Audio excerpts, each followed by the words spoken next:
නමෝ තස්සේ භගවතෝ අරහතෝ සම්මා සම්බුද්දස්සේ නමෝ තස්සේ භගවතෝ අරහතෝ සම්මා සම්බුද්දස්සේ නමෝ තස්සේ භගවතෝ අරහතෝ සම්මා සම්බුද්දස්සේ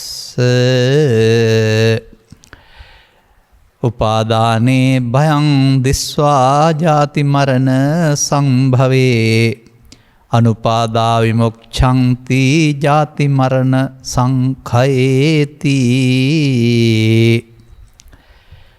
ධර්මානුශාසනාවෙහි සදහැබර අනුග්‍රහක දායකත්වය දරන්නා වූ පවුලේ අයම් ප්‍රමුඛ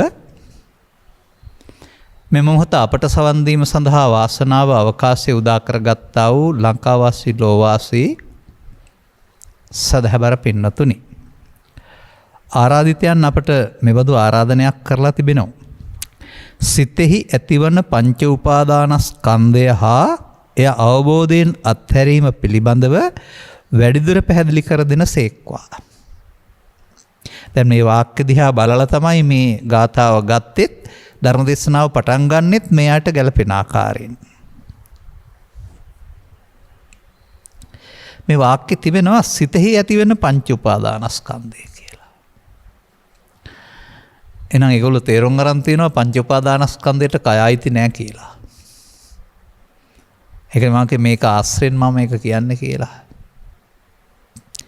ඒ වගේම ඔබ මතක් කරගන්න තථාගතයන් වහන්සේ ඉගැන්වීම් වල පවතිනවා කෙටි කරලා සාරාංශ කරලා කියනවා නම් පංච උපාදානස්කන්ධයයි දුක් ගෙනත් දෙන්නේ. ඒ කියන්නේ පංච උපාදානස්කන්ධය තුල තියෙන දෙයක් දුක් කියන්නේ. ඒ පංච උපාදානස්කන්ධයේ තියෙන දුක තව එකක නෑ, ඒකේ වෙන එකක් තියෙන්නේ. එතකොට මේ උපාදානේ මොනවද කරනවා කියලා පෙන්වන්නේ? ජාති මරණ ගෙනත් දෙනවා. සත්‍යයට ජාති මරණ ගෙනත් දෙන්නා උපාදානේ බියක් වශයෙන් දැක දිස්වා දැක කෙනාට මිදෙන්න පුළුවන් නම් උපාදානෙන් ජාති මරණ නිදහස් වෙනවයි කියන එක.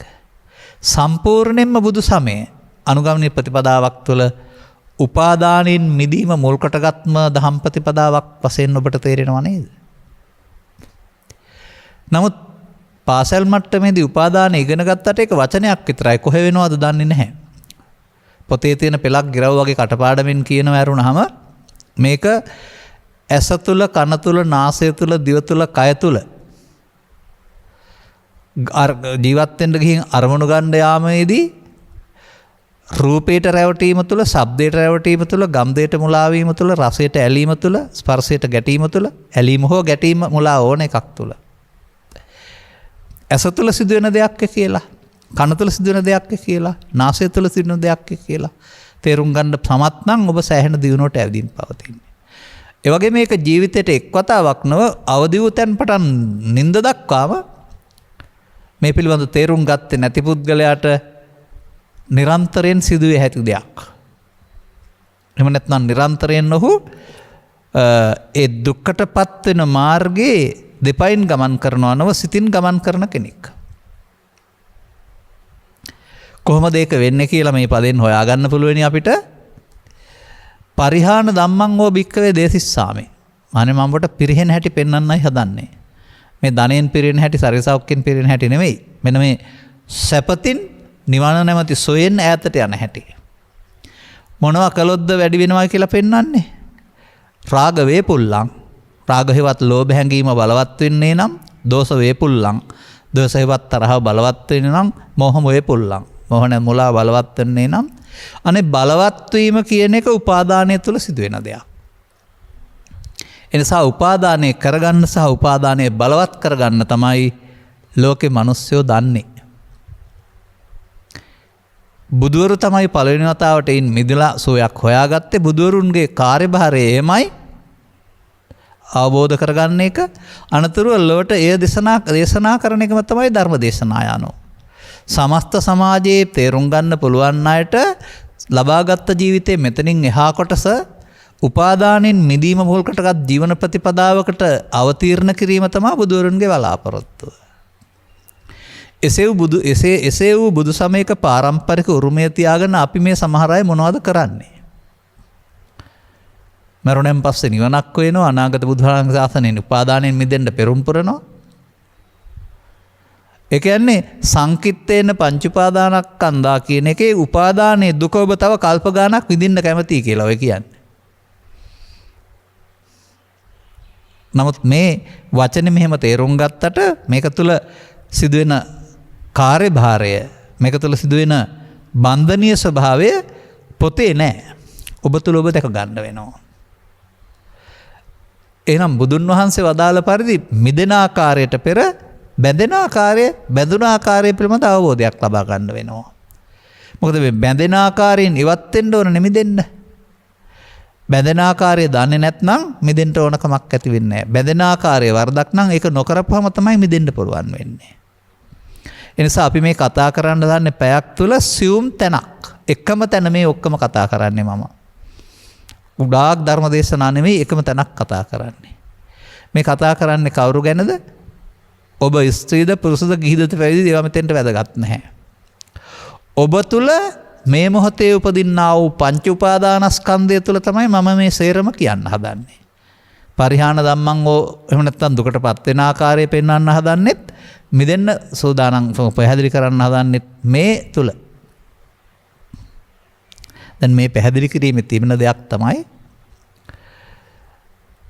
සත්වයා යනු බාහිර ලෝකෙට එක්කෙනෙක් වුණාට තථාගත ඉගැන්වීම් වලට අනුව සිතයි කයයි දෙකක්. කය දිගින් දිගටම ඒකත්වය තුළ පුද්ගලයෙක් වශයෙන් පෙනුනාට සිත යනු නිරන්තරයෙන් වෙනස් වෙන එකක්. ලහු පරිවත්තං වේගයෙන් උපදිනවා නැතෙනවා. වඳුර අත්ෙන් අත්තට පනිනවා වගේ සිත අරමුණෙන් අරමුණට යනවා. ඇස තුලත් අරමුණෙන් අරමුණට යන්න පුළුවනි. ඇසෙන් කනටත්, කනින් නාසයටත්, නාසෙන් දිවටත්, දිවෙන් කයටත්, කයෙන් සිතටත් පිළිවෙලක් නැතුව මේ වඳුරට අත්ෙන් අත්තට පනින්න පුළුවනි. හෙවත් අරමුණෙන් අරමුණට යන්න පුළුවනි. එසේනම් මේකේ තේරුම් ගන්න ඕන අපේ ජීවිතය තුළ අරමුණෙන් අරමුණට මැරීමක් තියෙනවා කියලා. මැරීමක් අරමුණෙන් අරමුණට තිබෙනවා නම් කය මැරුණාම පොළොවට පස් වෙනවා වගේ අරමුණ මැරුණාම කොවත් ඉතුරු වෙන්න හේතුවක් නැහැනේ. නමුත් එහෙම මැරීමක් නෙවෙයි සිදු වෙන්නේ. අනාගතයක් හදන්න පුළුවන් හේතුවක් තබා මැරීමක් තමයි සිදු වෙන්නේ. මේක සවිඥානික වස්තු වලට පමණක් නෙවෙයි අවිඥානික සජීවී වස්තු වලට පවා පොදු ධර්මතාවයක්. ගස කල්පනා කරනවා මැරෙනකොට බීජයක් හදලා මැරෙන්න ඕන, පොල් ගෙඩියක් හදලා මැරෙන්න ඕන, අලයක් හදලා මැරෙන්න ඕන. එහෙම කල්පනා කරන්නේ නැහැ. නමුත් කල්පනා කරලා කරනවා වගේම පරපුර පවත්නවා. අන්න ඒ වගේ මේ මැරුණට ස්කන්ධ පහෙන් පහට අනාගතයක් හැදෙන්නේ කොහොමද? අන්න එතකොට තමයි මේක තුල උපාදානීය නම් වූ වරදක් සිදු වෙනවා කියලා තේරුම් ගන්න. දැන් එහෙමනම් ඔබ පංචස්කන්ධයේ ඉදීම වැරීම තේරුම් ගන්න ඕන පොත තුලින් නෙවෙයි, පොත තුල පෙන්වන්නා වූ පෙළදහම තුලින් ඔබ තුල. ඔබේ කොහෙද? ඇස තුල, කන තුල, නාසය තුල, දිව තුල, කය තුල, සිත තුල ඕනෑ තැනක. මොකටද මේක පහළ වෙන්නේ? ලෝකෙත් එක්ක සම්බන්ධතාව පවත්වන්න. ලෝකේ හඳුනා ගන්න. අපිට ලෝකේ ජීවත් වෙන්නට මෙලොවට එනකොට ద్వාර පහක් පංච ద్వාරය කියලා ලබා දීලා තිබෙනවා. ඒ වයින් ලෝකෙ ජීවත් වෙන්න අනිවාර්යෙන් අපි හඳුනා ගන්න වෙනවා. ඒ නිසා ඒක තහනමක් හෝ වරදක් වෙන්න බෑ. නමුත් ඒ ලෝකෙත් එක්කලා හඳුනාගෙන ජීවත් වෙන්න යාම තුළ පෘථග්ජන මිනිසා අතින් වරදක් සිදු වෙනවා. ලෝකෙට බැඳීම සිද්ධ වෙනවා. කයෙන් නෙවෙයි, සිතෙන්. ඒ බැඳෙන්නේ මොනවා නිසාද? අරමුණු වල රසයට ඇලෙන්න, ගැටෙන්න, මුලා වෙන්න ගියොත්. අරමුණු වල රසය බාහිර වස්තු වල නෙමෙයි තියෙන්නේ, තමන්ගේ අරමුණු වල. නමුත් ඒක බාහිර වස්තු වල තියෙන දෙයක් වශයෙන් නයි මුලා වෙනවා කියන්නේ. අහලා බලන්න මේ සමාජය අයගෙන් බෙරනාදයක ශබ්දය, ගීතයක ශබ්දය, ඒවා ඒ රසය තියෙන ඒවාය නෙමෙයිද කියලා අනිවාර්යෙන් කියනවා ඒ ගීතේ රසවත් ගීතයක්, ඒ බෙරනාදයේ මිහිරි අමිහිරි එකක් කියලා. ලෝකයා දකින්නේ ඒවායේ තියෙන දේවල් විදිහටයි. මේක තමයි මෙතන තේරුම් ගන්න ඕන විශේෂිත මුලාව. එහෙම මිහිරි බවක් තියෙනවා නම් ලෝකේ ඉන්න ඔක්කොටම මිහිරි දේ මිහිරි, අමිහිරි දේ අමිහිරි. ලෝකේ නම් ඒක තිබෙන්නේ අනිවාර්යෙන්ම හැමෝටම සාධාරණීට වෙන්න ඕන මිහිරි අමිහිරි. නැහැ. ඒ ශබ්දය ශබ්දයක්. ඒ රූපේ රූපයක්. එහි මිහිරි අමිහිරි බව ඔබට අයිති දෙයක්. ඔබට මිහිරි දෙම තව කෙනෙකුට අමිහිරි වෙන්න පුළුවන්. ඒක කල්පනා කරලා බලන්න ඇත්තද නැත්තද කියලා. ඔබ ප්‍රිය කරන ගීතේම තව කෙනෙකුට කනක් කරදරේ කියලා කියන්න පුළුවන්.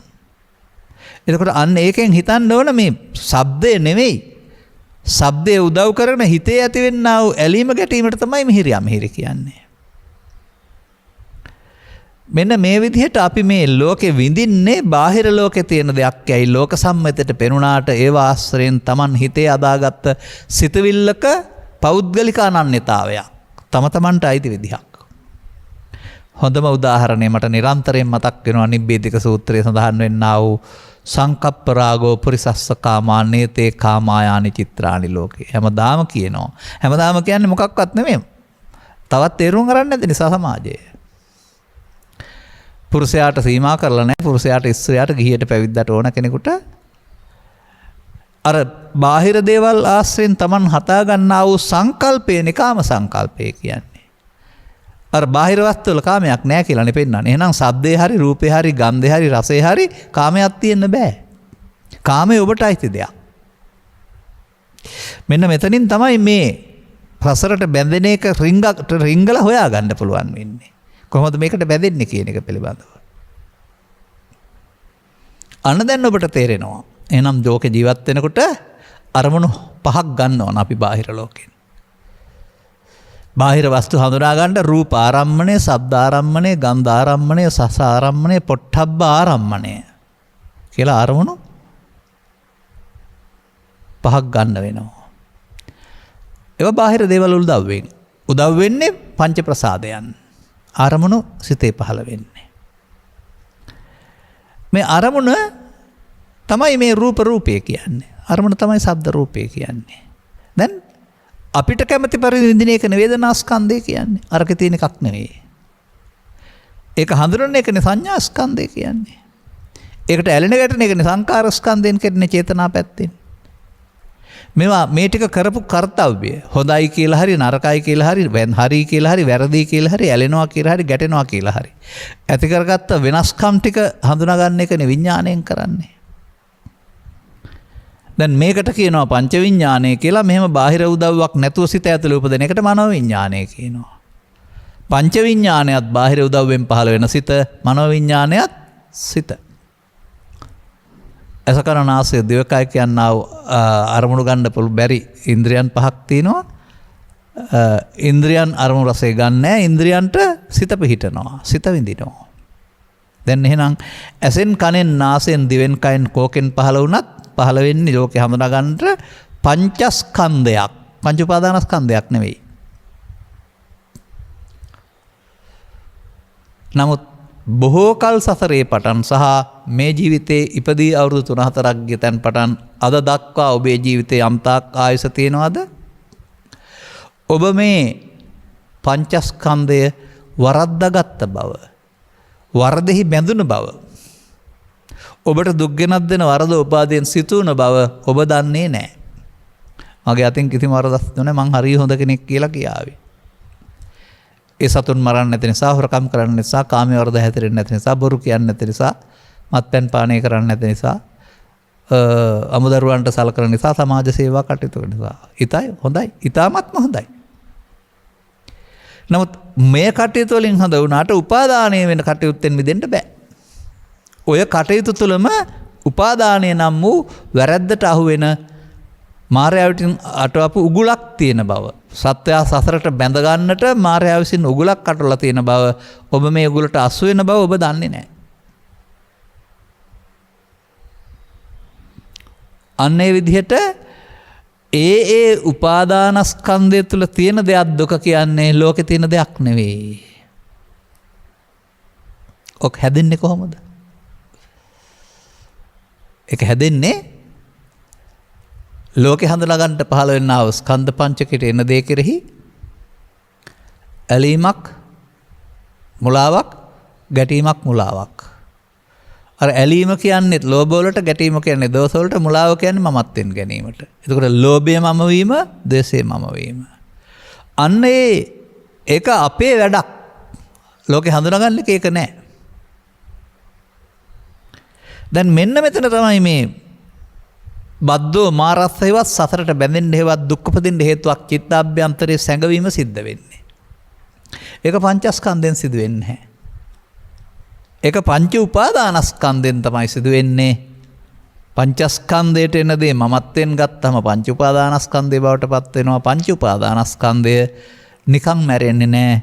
හේතු තියා මැරෙනවා. බලන්න මිනිසා ඇසෙන් කනට, කනෙන් නාසයට, නාසෙන් දිවට, දිවෙන් කයට, කයෙන් සිතට අපිලිවෙලට පංච උපාදානස්කන්ධෙන් පංච උපාදානස්කන්ධයෙන් මැරෙමින් සසර ගමනක් යනවා.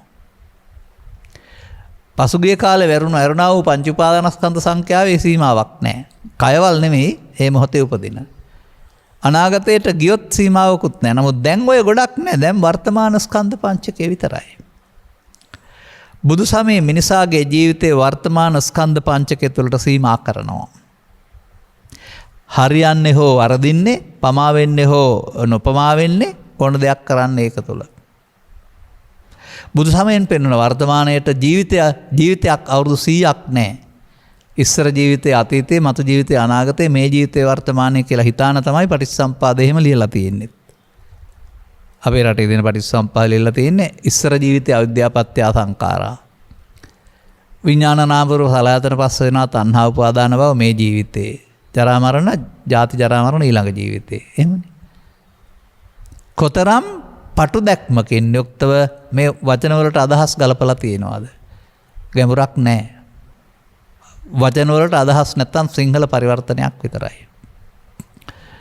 මෙහෙම ආත්ම තුනකට මේක ගලපන්න බෑ. පංච උපාදානස්කන්ධයට මොකුත් එන්නෙත් නැහැ. පංච උපාදානස්කන්ධෙන් මොකුත් යන්නෙත් නැහැ. එතන ඉවරයි. ඉවර නොවන එකට කියන්නේ අවිද්‍යාපත්‍ය සංඛාරා. ඉතින් අපට අවිද්‍යාපත්‍ය සංඛාරා තේරුම් අරගෙන අවිද්‍යාව දුරු කිරීම යරුණාම කරන්න ලොකු වැඩක් නැහැ. දැන් මේ අහන්නේ කරන්නේ ඔහොම කොහොමද කියලා. දැන් මෙන්න මේ ඔබට හමු වෙන කාරණාවලදී ඔබ කිසියම් ආකාරයක ඒවා ලෝකේ තියනවා කියන මුලාවෙන් ඔබ ඒවා කෙරෙහි සිතෙහි ඇලුනා නම්, ගැටුණා නම් ඒක ඒ සිතෙහි පවතින ආයෝදයක්. ලෝභ මූලය, දේශ මූලය, මෝහ මූලය. ලෝභයෙන් ගැනීම, මෝහයෙන් ගැනීම, ද්වේෂයෙන් ගැනීම, මෝහයෙන් ගැනීම. ඒ මෝහ යනු කියන්නේ ආපු හැඟීමට මම යන මුලාව එකතු කිරීම. එතකොට බුදු සමයේ මම හැඟීම අල්ලා ගැනීමෙන් හැදෙන්නේ. ඔය අසුතවන්ත සූත්‍රවල පෙන්වනවා පෘථග්ජනයාට සිතට එන දේ මම කොටගත්ත මුලාවෙන් මිදෙන්න බෑ. අර මම කොටගත්ත මුලාව. එහෙනම් මම මේ යන මුලාවනේ අර කියන්නේ ඇත්ත සිද්ධිය. එනිසා පව තුළ, පින තුළ, සසර තුළ හොඳ නරක වශයෙන් සත්වයා දැක්කට, භවගාමිත්‍ය, සුගතිගාමිත්‍යයක් දැක්කට සසරේ මුලාවක් ඒක. තේරුම් ගන්න ඕන කාරණාව. මේ අපි කතා කරන්නේ මම කිව්වේ එක තැන, අද කතා කරන්නේ සියුම් තැනක කියලා. මෙන්න මේ වැඩේ අපි කරගෙන ඇවිදින් තිබෙනවා.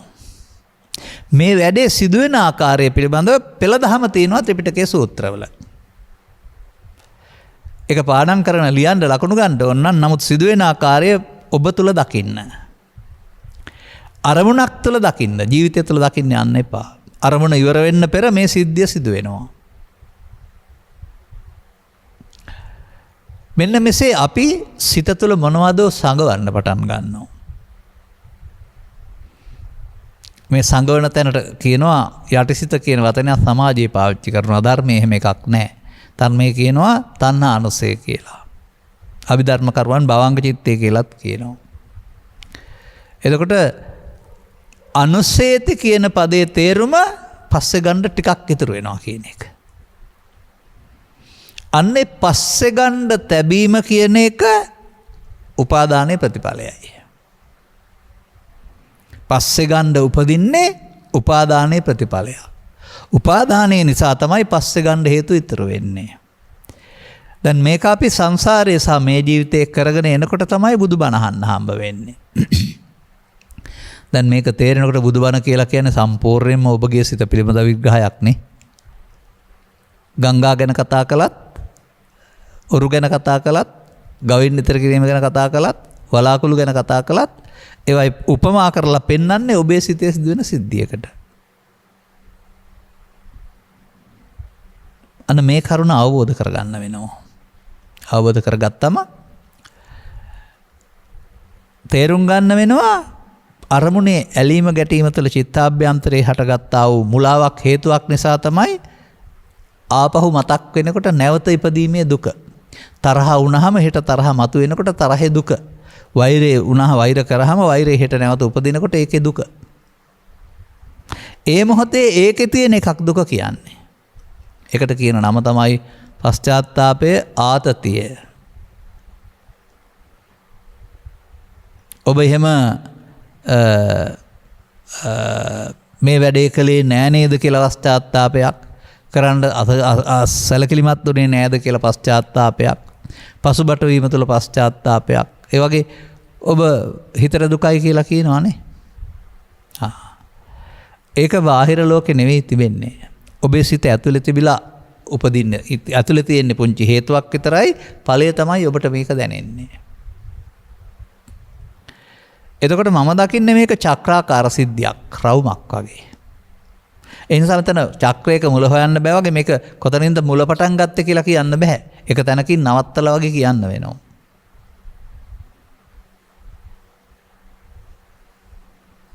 මුලා වෙන ආකාරය එක තැනකින් නවත්තලා පෙන්වන්න ඕන. ඒ මිදෙන ආකාරය නෙවෙයි මුලා වෙන ආකාරය. එතකොට මුලා වෙන ආකාරය ඔබට වැටහුණා නම් මේ වැඩේ නොකරන්න මම මොකද කරන්න ඕන? මේ මුලාවට කියනවා පමා වෙනවයි කියලා. දැන් මේකටත් මම ඉදිරිපත් කරන වෙලාවකට ඔය විද්‍යා විෂයන්ගේ ගණිතය වැනි තැන්වල ඉගෙනගත්ත සූත්‍ර කියලා එකක් ඔබ දන්නවා. ඔය ලංකාවෙත් තිබුණේ මිල සූත්‍රය කියලා එකක්. ඒක වැරදි කියලා හංගඩ ගැහුවට මම නම් ඒක ප්‍රගතිශීලී එකක් වශයෙන් දකින්නේ. ඒ ප්‍රගතිශීලී බව ලෝකෙට ගන්න ළමාජයට ගන්න දුන්නේ නැහැ. ඉතින් ඒකට විරුද්ධව දේශපාලන ඉදිරිපත් කරන නිසා. ඒකේ වාසිය ගන්න මිනිස්සුන්ට වැඩි වුණා. මන්දයත් එමෙල ඉහළ යන කාලේ ඒක මිනිස්සුන්ට අවාසයි, පහළ බහින කාලේ තිබුණා නම් වාසිය ගන්නත් තිබුණා. ඒ වගේ මේ බුදුරජාණන් වහන්සේ මේ ජීවිතය තුලත් සූත්‍රයක් උගන්වනවා. සූත්‍රය කියන්නේ සාමාන්‍යයෙන් ක්‍රමය කියන එක. ඒක ඇස තුළ සිදු වුණත්, කන තුළ සිදු වුණත්, නාසය තුළ සිදු වුණත්, දිව තුළ සිදු වුණත්, කය තුළ සිදු වුණත්, සිත තුළ සිදු වුණත් ඒක සූත්‍රයක්. මන්දයත් ඔබ අද මේ ඉන්න තැන මේක බලන්න. එතකොට ලේසියි. අද ඔබ ඉන්න තැනට තරහක් එනවා නම් ඒක අද එකක් නෙමෙයි පරණ එකක්.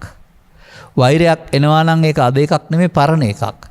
බයක් එනවා නම් ඒක අද එකක් නෙමෙයි පරණ එකක්. මේ පරණ එකක් හිතට එනවා.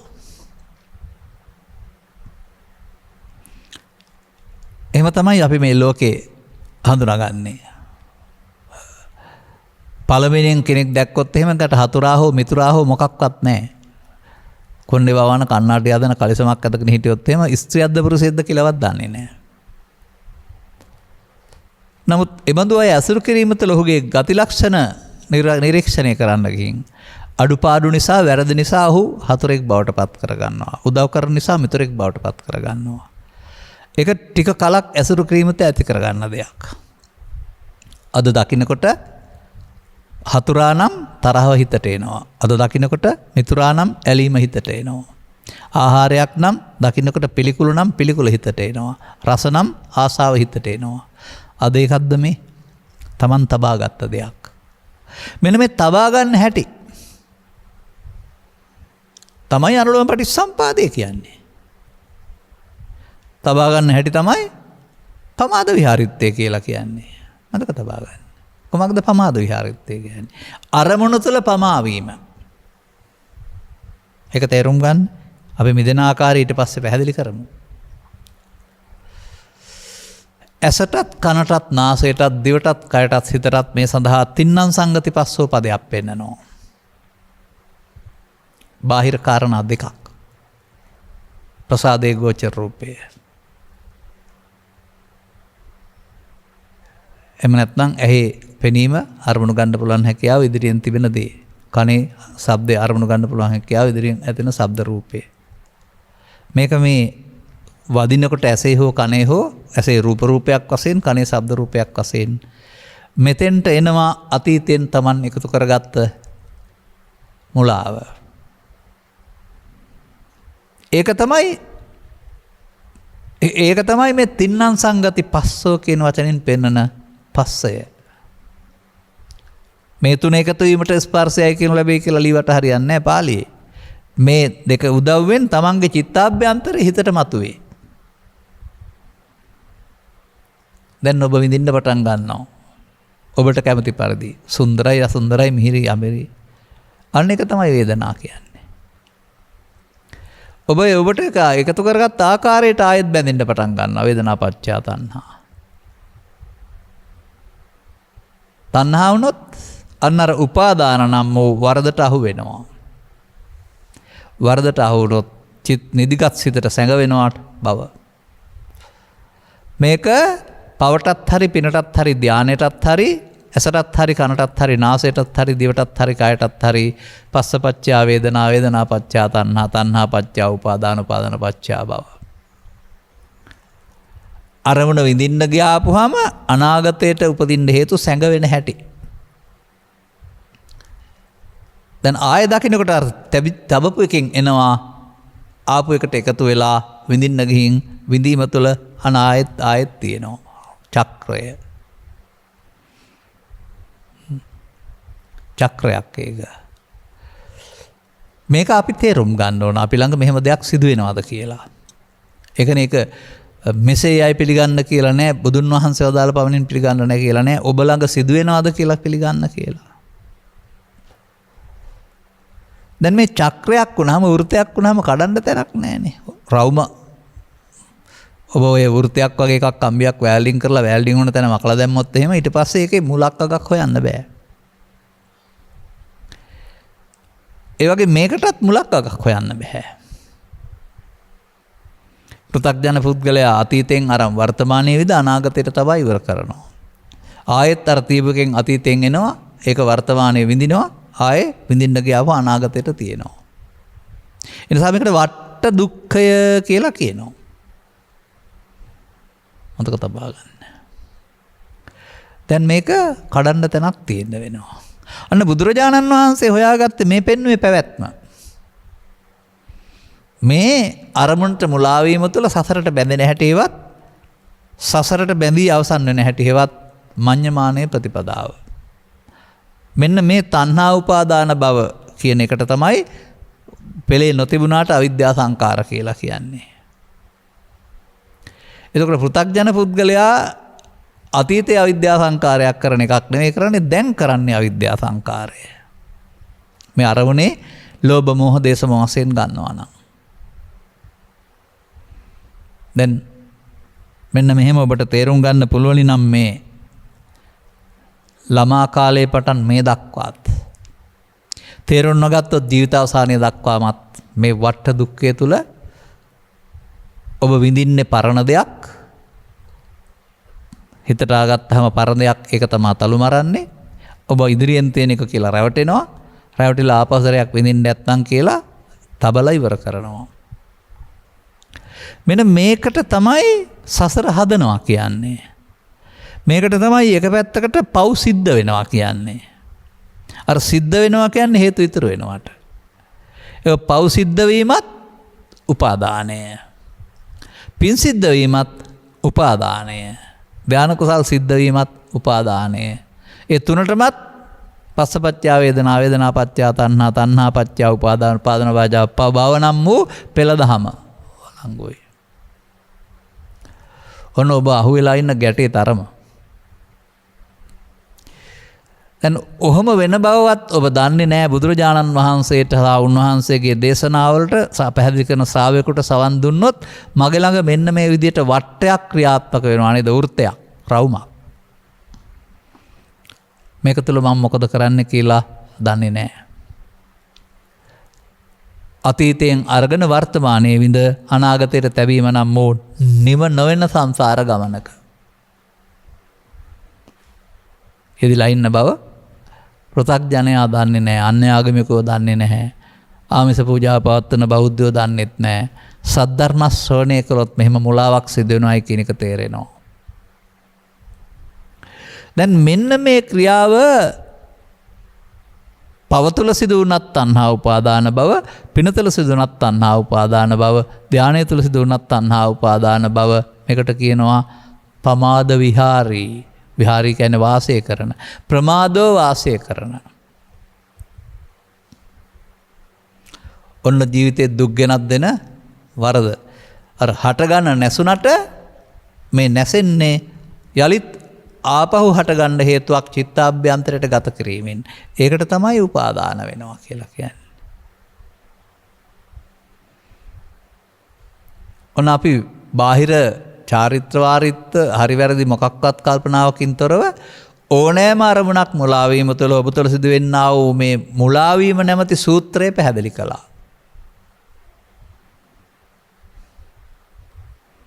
දැන් ඔය වරද කරන්න බුදුරජාණන් වහන්සේගෙන් වරන් ගන්න ඕනෙත් නැහැ, සිහිය ඕනෙත් නැහැ.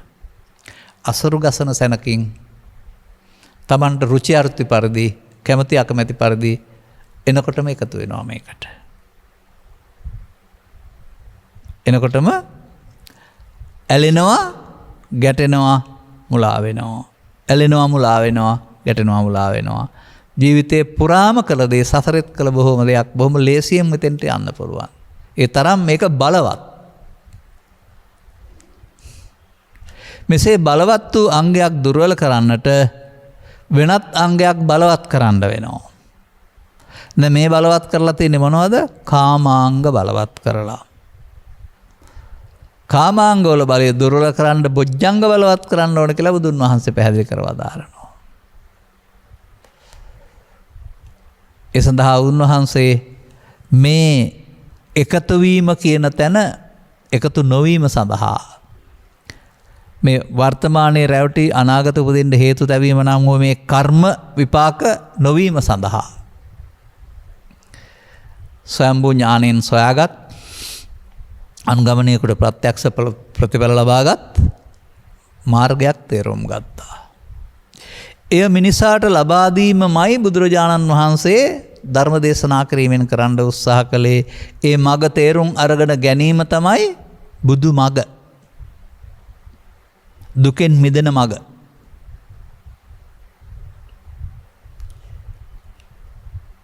අන්න ඒ විදිහට තේරුම් අරන් යාම තුළ මේක අනිත් විදිහ. දැන් මේකෙන් අහනවානේ මේ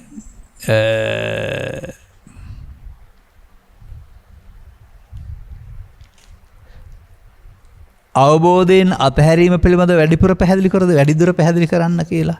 ඒකනේ අපි මේ තාමත් මෙතෙන්ට මේ අවබෝධයෙන් අතහැරීම කියන තැනට එන්න ඕනනේ. හොඳයි, මේක ත්‍රිපිටකය තුළ බැලුවොත් මේ දෙපැත්ත කොහොමද පෙන්වලා තිබෙන්නේ? විවිධ වචන වලින් පෙන්වලා තිබෙනවා. ඒ වචන පාඩම් කරගෙන ගොඩක් දන්නවා කියලා හිතන්නේ නැතුව වචනෙන් කරන දේ දකින්න මහන්සි වෙන්න. මේ පැවැත්මට කියනවා පටිච්චසමුප්පාදය කියලා. ගැලවෙන එකට කියනවා නිරෝධය දැකීම කියලා.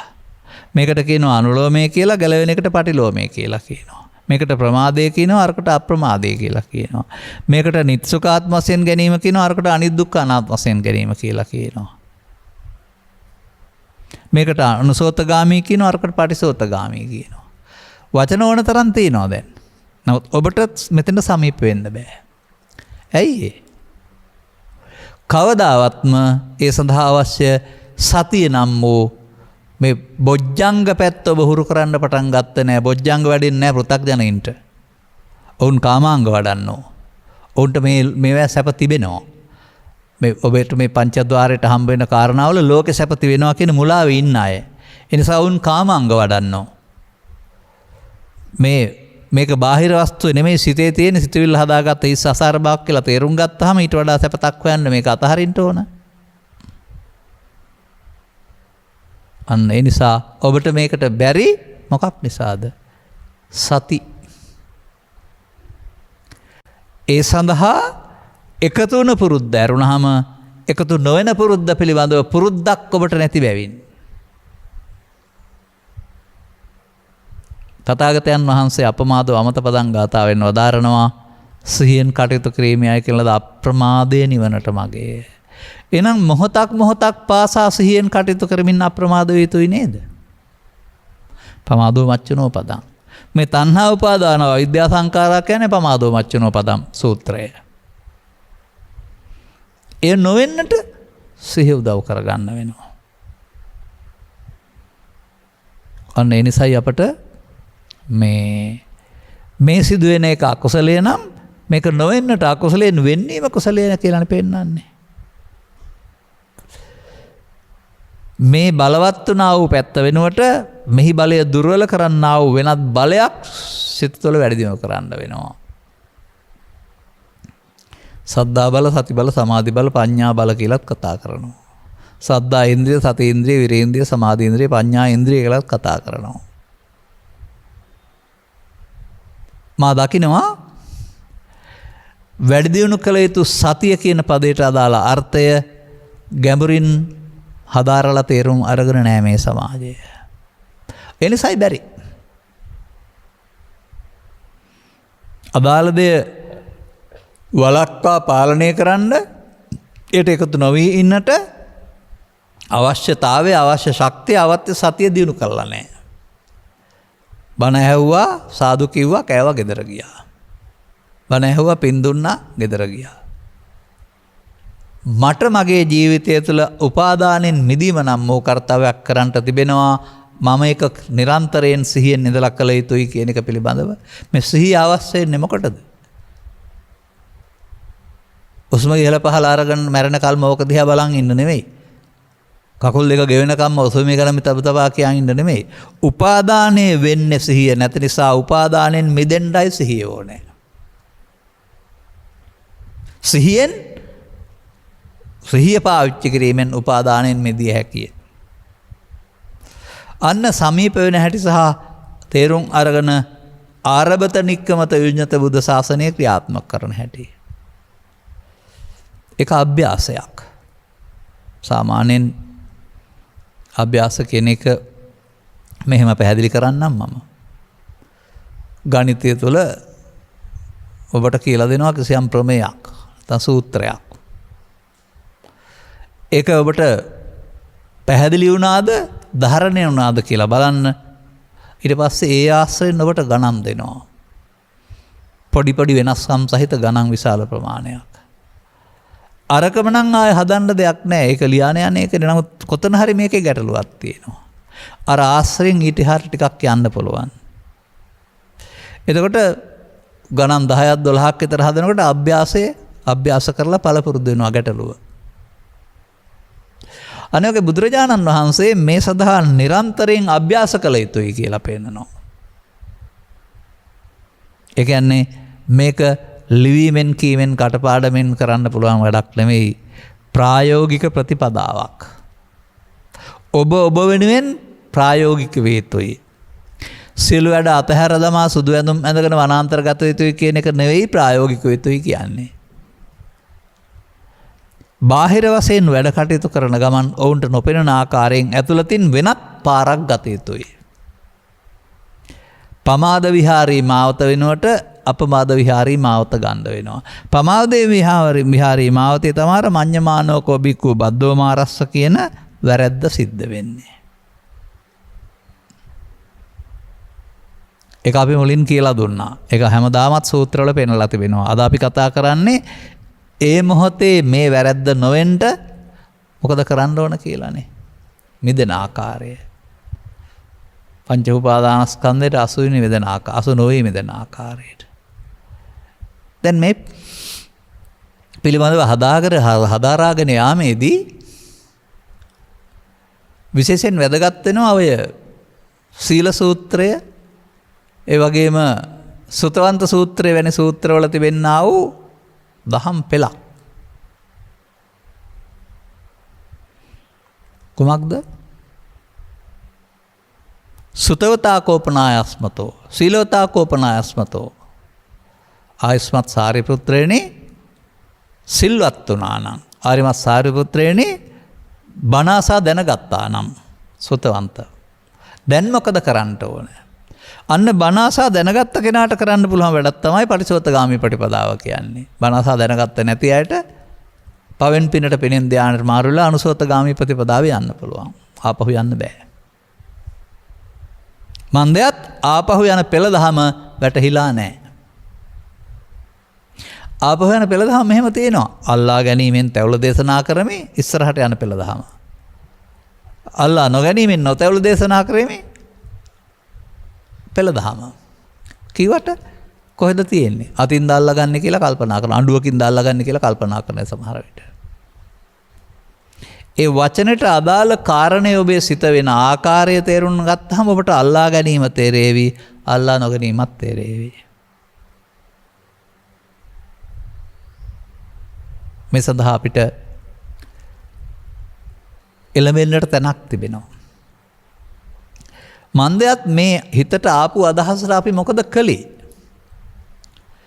උදේ දවල් රාත්‍රී නිරන්තරයෙන්ම අසුරු ගසන සැනකින් මේකට එකතු වුණා. පේනකොටත් නාට අඳුකල වගේ කියමින්, පේනකොටත් මිහිරී කියමින් Tamanගේ හිතට උපන් හැඟීම ඔස්සේ ක්‍රියාත්මක වුණා. එකතු වෙනවා කියන්නේ ඒක තමයි. අර පස්සපච්චා වේදනා වේදනාපච්චා තණ්හා තණ්හාපච්චා උපාදාන උපාදානපච්චා භව කියන්නේ එකතු වෙන පෙළ දහම. එසේනම් එකතු වෙන පෙළ දහමකින් දුකෙන් මිදෙන්න බෑ නේද? එකතු වෙන පෙළ දහමක් තුළ ගිහින් නිවන් ලබන්න බෑ නේද? දැන් තව වචනයක් තියෙනවා. මඤ්ඤමානෝ අමඤ්ඤමානෝ උපාදා අනුපාදා උපාදා පරිත්තස්සනංච අනුපාදා පරිත්තස්සනං. උපාදානයෙන් තැවුල අනුපාදානෙන් නොවීමෙන් නොතැව. අර නොවීම අමඤ්ඤමානය කරන්නේ කොහොමද? මේකට තමයි මේ දේශනාවල සමාජයේ පිළිතුරු නැත්තේ. ත්‍රිපිටකයේ තිබුණත් පැහැදිලි කරන්න ගියාපම පිළිතුර නැහැ. මෙන්න මේ තැනට එනකොට ඔබට තේරෙනවා ඇති මේ බුදු සමයේ ක්ලේශයන් ප්‍රහීන කිරීම සඳහා හැමෝටම වඩන්න තියෙන එක ක්‍රමයක්. ඒ වඩනවට තමයි භාවනා කියන්නේ. වැඩි දියුණු කරනවට. අන්න මෙහෙම කළොත් මෙහෙම වෙනව නේද කියන අනුමානයේ ඥාන ඔස්සේ පෙළදහම හදාරලා ඊට පස්සේ එකින් එක අරගෙන, එකින් එක කියන්නේ බලෙන් අරගෙන නෙමෙයි, එන එකේ එන එකට මේ සූත්‍රය යොදන්න වෙනවා. මේ එන එකේ නම මොකද්ද? ඒක සීල සූත්‍රයේ පෙන්නනවා ඉමේ පංච උපාදානස්කන්ධේ. ඒ කියන්නේ හටගත් පංච උපාදානස්කන්ධේ. හටගන්න එපා කියලා නෑ. තව එකක පෙන්නනවා ඉමේ පංච උපාදානස්කන්ධේ වගේම වෙනත් පෙළ ආකාරයකින් පෙන්නනවා. uppannam kama vitakkam, uppannam ව්‍යාපාද විතක්කං, uppannam විහිංසා විතක්කං. එකවර නෙමෙයි තුන් වතාවකදී. ඒ එන එක. ඇයි මෙහෙම එන්නේ? පළවෙනි යමකට ගැටුණාම එහෙම එනවද? නැහැ. මේ කාරණා නිසා හෝ මනෝද්වාර නිසා තමන්ගේ චිත්තාභ්‍යන්තර තිබී හට ගන්නවා. අන්න ඒ නැවත ඉපදීම කියන්නේ ඒක තමයි. දැන් මේකේ යම්තාක් කල්ම විදලා තිබෙනවාද කටුක රසයක්? ඒ කටුක බව තිබෙනවා. ඒ කටුක බව විසින් ඒකට කාම විතර්කේ නම් ඇලීම නැමැති ස්වභාවය, ව්‍යාපාද විතර්ක නම් ගැටීම නැමැති ස්වභාවය විසින් ඔබට මේ දුක ගෙනත් දෙන්නා වූ පුද්ගලයාගෙන් නිදහස් වෙන්න ජය ගන්නට ඔහුට ප්‍රතික්‍රියා දක්වන්නයි උගන්වන්නේ. ගහලා බැනලා කපලා කොටලා මරලා පලි අරගෙන. අන්න ඔබ අර ආපු දුකින්, තරහ නැමැති දුකින්, වෛරය නැමැති දුකින් නිදහස් වෙන්න හදන පාර. ඉතින් වෛරයෙන් වෛරය නොසංසිඳේ. ඒ පාරේ වෛර කරන්න ගියොත් නොසංසිඳේ. මන්දයත් ක්‍රියාවක් ලබන පුද්ගලයාට ආපහු ප්‍රතික්‍රියා දක්වන්න ගියාම දෙන්නම් ප්‍රතික්‍රියාවලට අහු වෙන්නේ. ඒක දුරදින ගියා ගැටමක් දුරද යන එකක් ඝාතනය මරණය ගිනි තබා ගැනීම දක්වා සමාජය හොයන්න පුළුවන්. එක් පුද්ගලයෙක් කියපු දෙයට අනිත් පුද්ගලයා කිපී ප්‍රතිඋත්තර දක්වන්න ගියොත් ඔහු දෙවනුව ඊට වඩා කිපෙනවා. ඔහු ඒක කිවෙනවා කියන්නේ බාර ගන්නවා. ඔහු තව ටිකක් තදින් ප්‍රතිඋත්තර දක්වනවා. ඒක මේක බාරගත්තාම තව ටිකක් තදින්. දැන් මේක මෙහෙම ගෙන් රතු ඉර පැනලා ව්‍යාපාද විතර්කයේ විහිංසා විතර්කයට ගිහින් කඩුවක නිස්සකොපු ආදී කොට ඇදලා අරගෙන ඉවර කරලා ගිනි තියලා නතර කරනවා. මොනවායි වැඩද මේ? මිනිසා තුළ උපදින්නා වූ ව්‍යාපාද විහිංසා විතර්කයේ වැඩ මේ පේන්න තියෙන්නේ. ඔබේ වැඩ නෙමෙයි. ඔබ මෙහෙව්වා වූ ඔබ මේ වර්ධ වලට මෙහෙව්වා වූ ත්‍රිවිධ විතර්කයේ වැඩ. ඒවා පිළිගත් එකේ වැඩ අදිවාසීති ඔබ එක පිළිගත්තා හොඳයි සපයි සාන්තයි කියලා. ඒකෙන් ඔබට දුකක් හානියක් සිද්ධ වුණා. ඒ නිදහස් වෙන්න අදාළ බලවේගය අදාළ පුද්ගලයා විනාශ කරොත් තමයි සැප තියෙන්නේ කියලා ඔබ කල්පනා කරනවා. අර ගහලා බැනලා මරලා කපලා කොටලා පලි අරගෙන ස්ථාන මාරු දීලා ඒ පුද්ගලයා විනාශ කරලා හැප ලබන්න හදනවා. නමුත් සම්මන්තීද කුදාචනං කිසි දවසක නම් ඔහොම කරලා සංසිඳෙන්නේ නැහැ. අවේරේන නොකිරීමෙන්ද අර නොකිරීම කියන එක මම තරහ කරන් වෛර කරන්නේ එහෙම කියන්න තමයි දන්නේ. මම ලෝභ කරන්නේ නැහැ.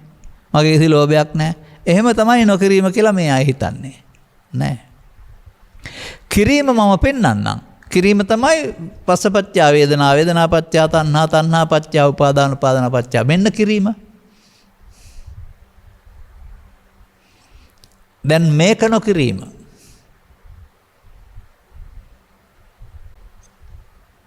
යද්දී එද්දී සිටිත් නිදද්දී සිව් ඉරියව්වේ දොරවල් පහේදී කෙසේම නමුත් වර්තමානයේදී මතක තබා ගන්න. කෙසේ නමුත් වර්තමානයේදී අන්න බුදුන් වහන්සේ පෙන්නනවා එකතු නොවෙන්න පුළුවන් තැන මේක එකතු නොවීමෙන් අවසන් කරන්න පුළුවන්. සසර හදන එක වෙනුවට සසර කඩන්න පුළුවන් තැන. මේක දීඝනිකායේ දසුත්තර සූත්‍රය තුල දැනගත යුතු එකම ධර්මයේ වශයෙන් පෙන්වලා තිබෙනවා. තවත් දවසක පැහැදිලි කරන්නම් මම. දැන් අපි කතා කරන්නේ ඔබ තුල.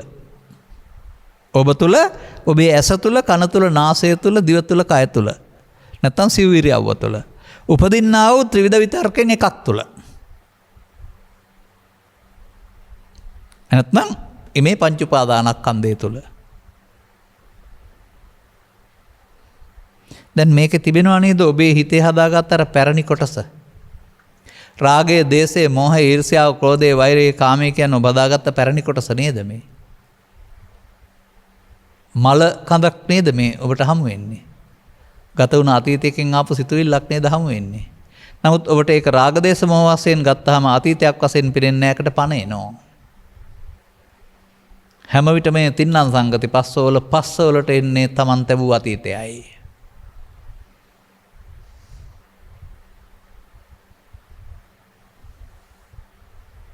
පස්සපච්චා වේදනා වේදනාපච්චා තණ්හා කියන්නේ එකතු වෙනවා.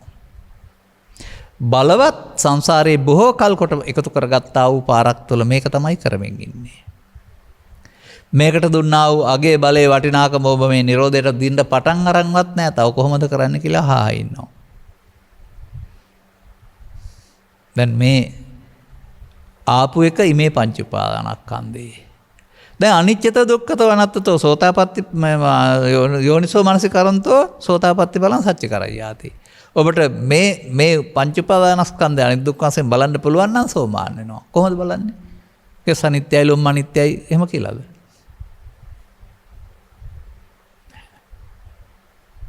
අන්න එතන තමයි මේ සියුම් තැන තියෙන්නේ.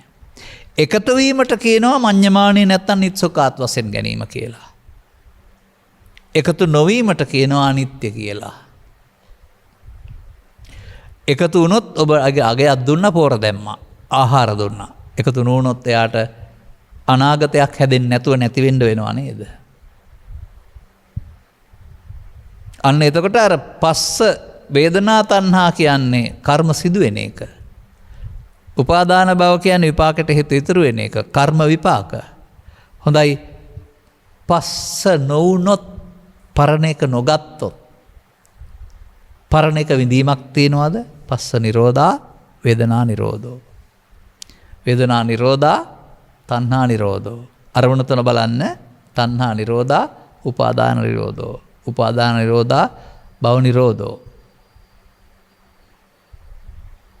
දැන් පෙළ දහමක් නේද? එකතු වීමේ පෙළ දහමද මම මේ කතා කළේ? එකතු නොවීමේ පෙළ දහමද? දැන් වේදනා තණ්හා නැත්නම් චේතනාවකුත් නැහැ. එහෙනම් උපාදාන බවක් නැහැ. කර්මත් නැහැ විපාකත් නැහැ. දැන් කර්ම ෂේ වුණා නේද එතකොට? නැවත නැවත කළ යුතු අභ්‍යාසය මේ නේද?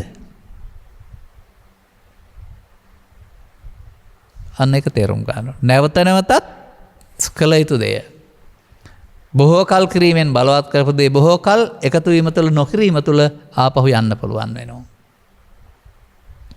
දැන් අර පංච උපාදානස්කන්ධය හටගත්තා කියන්නේ uppannam කාම විතක්කං.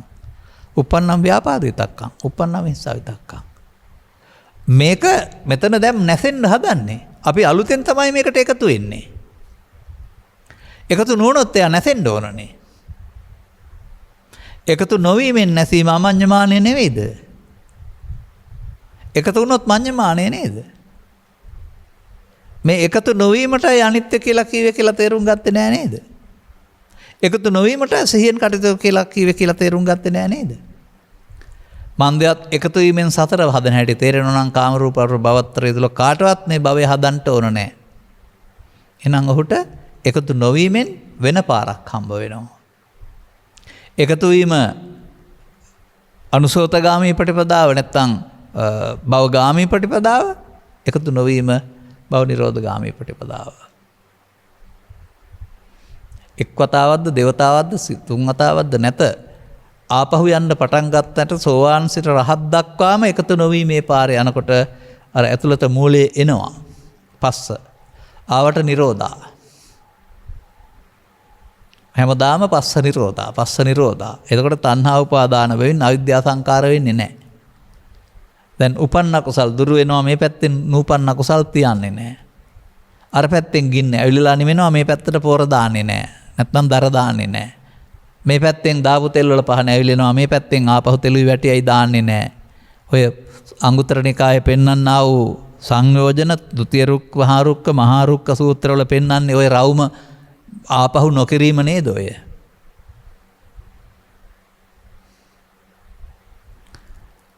තෙල් සහ වැටි නොදැමීමෙන් ආපහු පිදුරු සහ බවුස්ථාන එකතු නොකිරීමෙන් ආපහු දර නොදැමීම කියන වචනෙන් පෙන්වන්න හදන්නේ මොකද්ද? අතීතයෙන් ආවහම එකතු නොවුනොත් වර්තමානයේ හරහා අනාගත ඵලය උපදින්න හේතු තියන්නේ නැහැ. මේ අභ්‍යාසය පටිසෝතගාමිත්වය. මේ සිද්ධියට ත්‍රිපිටකේ ඕන තරම් නම් තියෙන්න පුළුවන්.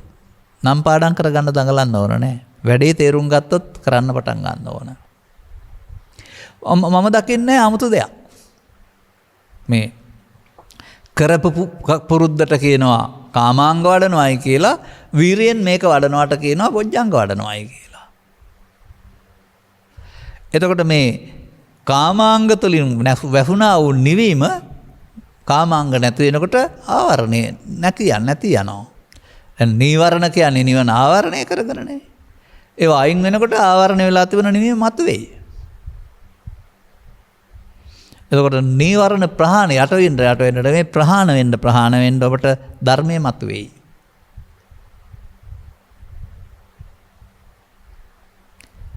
ධර්මයේ සරණකොට ජීවත් වෙනකොට චිත්තාභ්‍යන්තරයෙන් උපදින්න මූලයන් නැති බැවින් බාහිර ලෝකෙ සිදු වුණාට, බාහිර ලෝකේ අරලෝ දහම සිදු වුණාට ඔබ ළඟින් එන්න අතීතයක් නෑ.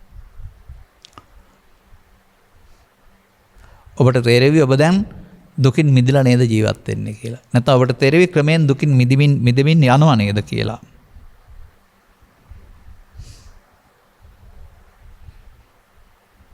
මෙන්න මේ ක්‍රියාදාමයේ තේරුම් අරගෙන තේරුම් ගත්ත දවසේ පටන්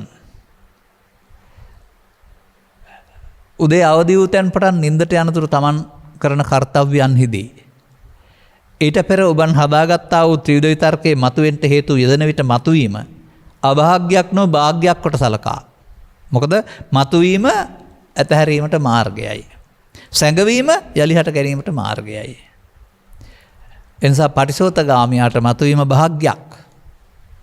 අනුසෝතගාමියාට මතුවීම ගැටුමකට හේතුවක්. ඔහු එකතු වීම දන්නවා මේකට. අරයා එකතු නොවීම දන්නවා. එනිසා මේ එකතු නොවීමේ අගය සතිය තුලින් තේරුම් ගත්තාම සතිය මෙතෙන්ට ඇවිදින් එකතු වෙන්න දෙන්නේ නැතුව වළක්වනවා. ඒකයි සිහියෙන් කටයුතු කිරීමයි කියන අප්‍රමාදයේ සිදු වෙන්නේ අර පස්ස වේදනා තණ්හා උපාදාන බව නොවන එක. පස්ස නිරෝධය. ඉන් එහාට කතා කරන්න ඕනේ නැහැ නේ. එතකොට අනික්ව නැහැනේ. ඒ පස්ස නිරෝධය මොකද්ද? ආපු එකට එකතු නොවීමනේ.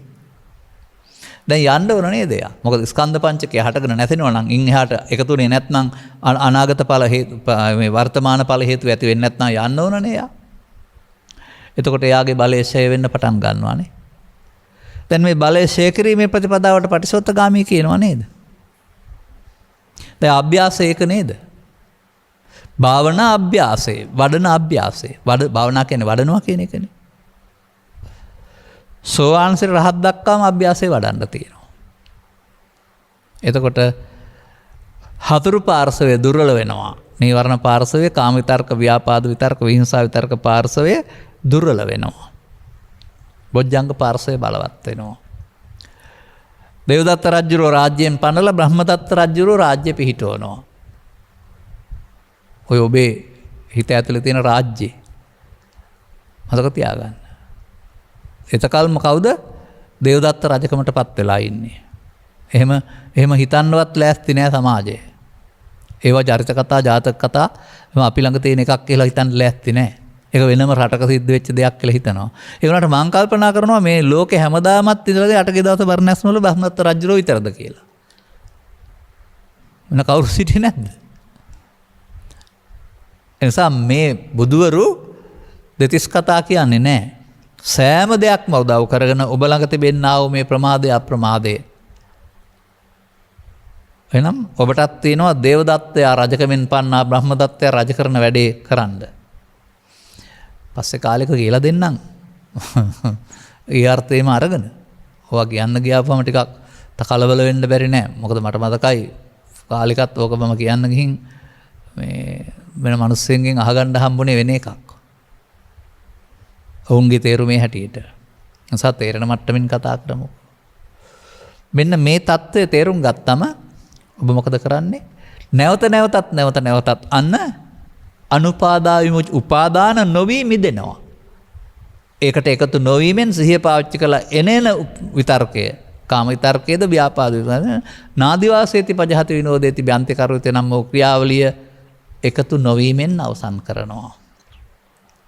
දැන් එතකොට ඇරෙනවා වෙන පැත්තකට යන දොර. මේවා තුනී වෙන්න තවත් දොරක් ඇරෙනවා. ඒක නිවන් දොර කියලා කියනවා. ඒක බුදුරජාණන් වහන්සේත් යන පාර කියලා කියනවා. එහෙම නැත්නම් එය මේ අවුල්යුල් සහගත ස්වභාවයේ දුර වී යාමෙන් අහසේ වලාකුල් ඉවත් වී ගිය විට නිල්හස හමුවන්නාසේ ඔබට සංසුන් සිතක් හමු වෙනු ඇත. ඒ සංසුන් සිත හොයාගෙන බලන්න ලෝකෙත් එක්කලා ගැටුම් නැතුව කොච්චර පහසුවෙන් ඉන්න පුළුවන්ද කියලා. ඒ නිසා ඔබ හදාගත්ත මෝඩකමෙන් මිදෙන්න ඔබ කටයුතු කරන්න ඕන. එපමණයි. ජීවිතය තුළ ස්ත්‍රී පුරුෂ කිහිපෙදි ભેදෙන්තරව වර්තමානයේ තුළ ඇසෙන් කනින් නාසයෙන් දිවෙන් කාල ભેදයකින් තුළ ත්‍රිවිධ විතර්කයක් එක්කලා එකතු නොවි ප්‍රහාණය කිරීම පමණක් දැනගත්තම සියල්ල කෙරෙයි. අදාළ කරුණු තේරුම් ගනිමින් අනුගමනීය ප්‍රතිපදාවට ප්‍රවිෂ්ඨ වීම තරම් අවබෝධය පුළුල් කර ගන්නටත් පුළුල් කර ගැනීමෙන් 1 සිට 2 දක්වා 2 සිට 3 දක්වා නැවත වාර ගණනක් අභ්‍යාස කරමින් පටිසෝතගාමී වීමටත් අවශ්‍ය මාර්ගයේ ගැනීමට මෙම කරුණු පැහැදිලි කිරීම උපනිශ්‍රේ වා හේතු ආසනාව වේවායි කියන සුභාශිංසනයේ ප්‍රාර්ථනා කරමින් මම ධර්මානුශාසනාව මෙසේ අවසන් කරනු ලබනවා. මෙම උතුම් ධර්ම දේශනාව ප්‍රඥානාලිකාව තුළින් ප්‍රචාරය කිරීම සඳහා හෝමාගම නාමල් වෙන අංක 67න් 62හි පදිංචි සුමිත් මනසිංහ සහ හේමමාලී බොතේජු වෙල විසින් බැතිබර දායකත්වය ලබා තිබෙනවා. අරමුණ අතර මෙම උතුම් ධර්ම දාණයෙන් ජනිත වන්නා වූ මහා පුණ්‍ය කුසලයෙන් ජනවාරි මාසයේ ජන්මදිනයන් සමරන සකේනා දනෙයිලි සහ තිවෙන් දසේල්කා දරු දෙදෙනාට නිරෝගී සුවපත් භාවය සහ චිරජීවනයේ අත් වේවා. චත්‍රිකා මුණසිංහ රොෂාන් වික්‍රමරත්න හඳමාලි මුණසිංහ ඇතුළු පවුලේ සැමට නිදුක් නිරෝගී සුවපත් භාවය සහ චිරජීවනයේ සැලසේවා. එමෙන්ම මීට වසර 3කට පෙර පරලෝසෙපත් වන්නට යෙදුණු රේණුකා මුණසිංහ සහ ශ්‍රීමාල් බණ්ඩාර යන මව්පුතු දෙපළ ප්‍රධානව පරලෝසෙපත් සියලු ඥාතිහිත මිත්‍රාදීන්ට මේ උතුම් ධර්ම දානමය පුණ්‍ය කුසලය හැකිනම් අනුමෝදන් වේවා. භව ගමන සැපවත් වී මතු උපදිනා භවයකදී වහවහ නිවන් මඟ පූර්ණ කර ගන්නට ලැබේවා. ගෞරවනීය දේශකයන් වහන්සේට නිදුක් නිරෝගී සුවපත් භාවයේ දීර්ඝායු ලැබේවා. උතුම් ධර්මාවදේ පුණ්‍ය හේතු වේවා. දායකත්ව දරූ පවුලේ සියලු දෙනාටත් ඥාති මිත්‍රාදීන්ටත් ධර්ම ශ්‍රවණික ලක්වාසී ලෝකවාසී සියලු දෙනාටත් තම තමන් කලාක්ෂේ මේ උතුම් ධර්ම දානමය කුසලානිසංසය අනුමෝදන් වේවා. මේ ගෞතම බුදු සසුනේ සියලු සංසාරික දුක්ඛයන්ගෙන් අද මිදී උතුම් නිවනින් සැනසීම පිණිස කුසල් වලට වඩා අවබෝධයේ හේතු ආසනාව වේවායි සාදු කියලා ප්‍රාර්ථනා කරගන්න. සබ්බීතිය වජ්ජන්තු සබ්බ රෝගෝ විනස්සතු මාතේ බවත් අන්තරායෝ සුඛී දීඝායුකෝ භව හැම දිනාටම තෙරුවන් සරණයි. මෝහක්ඛයෝ නිබ්බානං